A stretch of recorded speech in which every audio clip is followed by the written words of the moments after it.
जाकर सीनों में तूफान बसाकर जिस दिन हम मैदान में आएंगे, वक्त के सारे फिरौनों को, बातिल के सब सुल्तानों को हम अपना दरबान बनाएंगे। इंशाअल्लाह इंशाअल्लाह इंशाअल्लाह इंशाअल्लाह।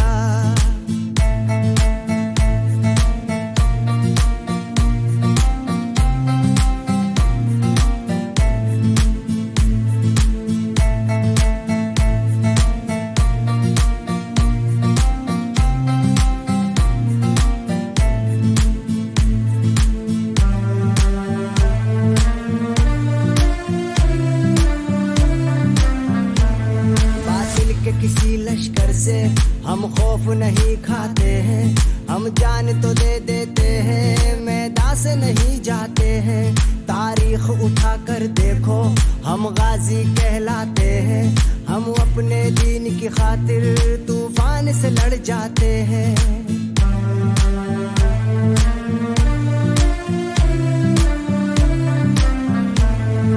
जुल्म सितम ढाने वालों को, दहशत फैलाने वालों को हम क्या है एक रोज बताएंगे। वक्त के सारे फिरौनों को, बातिल के सब सुल्तानों को हम अपना दरबान बनाएंगे।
नहीं है, मैं सिर्फ इतना कह रहा हूँ कि मस्जिदें अगर नहीं बची तो तुम नहीं बचोगे, मदरसे नहीं बचे तुम नहीं बचोगे। हजारों स्कूल कॉलेज बना लोगे, उसके अंदर वो ताकत नहीं है जो तुम्हारे तीनों मजहब को बचा दे। मोहल्ले में एक शानदार मदरसा बन जाएगा, वहां से ऐसे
लोगों को वोट दो जो पहले इस्लाम की बात करे, मस्जिद की बात करे, मदरसे की बात करे, आपके मुद्दों की बात करे। और अगर किसी जगह चंद मुसलमान एक जगह इलेक्शन में खड़े हो गए, उसको वोट दो जिसके अंदर दीनदारी ज्यादा हो, खैर खानी ज्यादा हो, मस्जिद और मदरसे की बात करें। अगर वो नमाज लोगों से छुड़ा है तो उनको तरजीह दो, किसी भी पार्टी का कैंडिडेट अच्छा होगा, किसी भी पार्टी का हो, वो आपके लिए काम करे। हमारी खराबी यह है कि हम लोग जाहिल कैंडिडेट को जिता देते हैं, उन कैंडिडेट को जिता देते हैं जिनका दीन से कोई ताल्लुक नहीं है, जिनका मजहब से कोई ताल्लुक नहीं है। इसलिए मेरे भाई, मैं आप सबसे गुजारिश कर रहा हूँ कि इलेक्शन बड़ी होशियारी के साथ दो, अपने वोट का सही इस्तेमाल करो। आज अगर पार्लियामेंट के अंदर हमारे बहुत सारे एमपी होंगे तो ये दिन देखने को नहीं मिलता, असेंबली के अंदर हमारे एमएलए होंगे, ये दिन देखने को नहीं मिलता।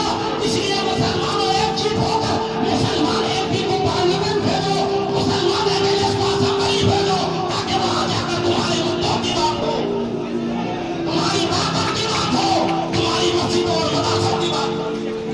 बात समझ गए आप? वो कानून कितना खतरनाक है सब जानता है। स्पेन में 700 साल तक मुसलमानों ने हुकूमत की, सिर्फ मदरसा बंद कर दिया, 20 साल के बाद मुसलमान ढूंढते हुए नहीं मिला। 800 साल हुकूमत कहाँ हुई? उंदुलुस में, स्पेन में। जैसे क्या पहले मदरसों को बंद किया, मदरसों को जैसे बंद किया गया, 20 साल के बाद मुसलमान दवा खाने के लिए नहीं मिला कोई। क्या पता चला कि बुनियाद आपकी क्या है? मदरसा। बुनियाद आपकी क्या है? मस्जिद। इसलिए मस्जिद और मदरसे पे आज बराह रास्त अटैक है, हमला है। हम लोग इस हमले को कभी बर्दाश्त नहीं करेंगे। और ये सुप्रीम कोर्ट के जजों ने 2 सवाल किया, हमारे मुसलमान मतलब लगा बादशाह फिर रही है, नाच रहे, कूद रहे। बाबरी मस्जिद का मुकदमा भूल गया कि यहाँ नीचे मस्जिद नहीं, मस्जिद कोर्ट है, मंदिर नहीं, मंदिर कोर्ट के मस्जिद नहीं बनानी लगी, चीफ जस्टिस कह रहा है। लेकिन क्या उसके बाद भी फैसला आपके हाथ में आ गया? इसलिए सुप्रीम कोर्ट ने 2 बात कह दी तो जज्बात में मत आ जाओ। सुप्रीम कोर्ट के अंदर यह ताकत है नहीं कि वो बिल जो लोकसभा और राज्यसभा से पास हुआ है वो एक साथ सुप्रीम कोर्ट उसको रद्द कर दे। ये सुप्रीम कोर्ट के अंदर ताकत नहीं है। हिंदुस्तानी जमहूरियत में 75 साल से ज्यादा हो गया, कभी ऐसा हुआ ही नहीं है कि कोई कानून पार्लियामेंट राज्यसभा से पास और सुप्रीम कोर्ट ने रद्द कर दिया, कभी नहीं होगा।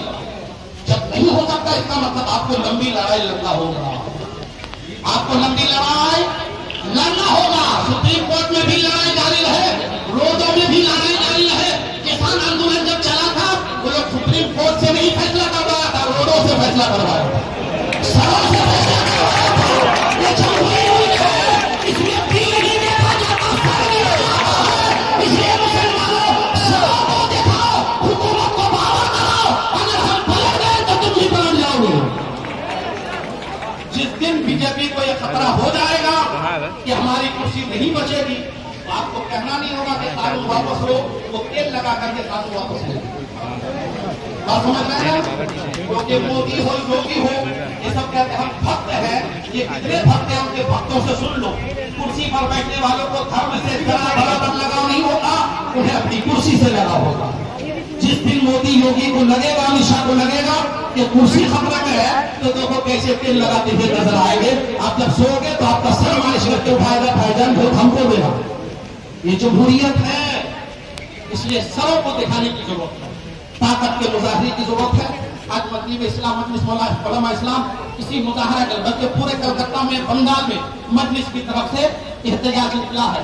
बस डॉक्टर इकबाल के 2-4 शेर के साथ हुकूमत वक्त को हम बता देना चाहते हैं, इतना मत करो, तकब्बुर मत करो। कोई इंसान है, उससे बड़ा फिरौन, नमरूद, हामान, शद्दाद आया चला गया, जहन्नम में नामो निशान नहीं है, अल्लाह बाकी का बाकी है, बाकी रहेगा। तारीख के भी मौजों के कदम लेते हैं, खालिद के भी हाथों में अलम लेते हैं, हर दौर में उठते हैं। यजीदी फितने हर दौर में शबीर जन्म लेते हैं। और डॉक्टर इकबाल ने कहा, मोहब्बत की नजर अहले वफा की शान पैदा कर, बुलंदी व पस्ती में अपनी पहचान पैदा कर। न हो मायूस माहौल से दुनिया खुद बना अपनी नई कश्ती दुनिया भी नए तूफा पैदा कर। और मजा है चीजें बनने का, हमने खतरों के दामन में, दिलों में हौसले और हौसलों में जान पैदा कर जो लड़ाई के नाम से कूदते थे, भागते थे, आज वो रोडों पर है और जिनका मरना छीना रोडों पर है वो मुसलमान घरों पे है। तौबा करो मुसलमानों, तुम मरने के लिए पैदा हुए हो, हमारी दुनिया हम नहीं है, हमारी आखिरत हम है। इसलिए खुदा को राजी करने के लिए, रसूल खुदा को राजी करने के लिए, कुर्बानियां देने के लिए राजी हो जाओ। वक्त भी हमें मंजूर नहीं था, मंजूर नहीं है, किसी भी सूरत में हमें मंजूर नहीं रहेगा।